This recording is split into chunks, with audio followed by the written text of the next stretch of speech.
Maupay na kulob sa inyong atanan diha sa Eastern Visayas. Ug may hapon sa tumahapusong bulanon, taga Siquijor, Negros Oriental, ug uban pang bahin sa Kabisayan. Nationwide nga pag-uminto sa Plitehan gipanawagan sa usa ka transport group gihulagway sa grupong Piston Cebu kini tungod kay tibuok nasod man ang apektado sa pagsaka sa presyo sa gasolina.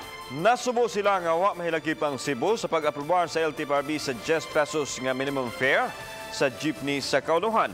Una nang ipahibaw sa LTFRB, way labot sa Umento ang Region 7 kay wa may laing fare petition nga wa pa madesisyon sa board.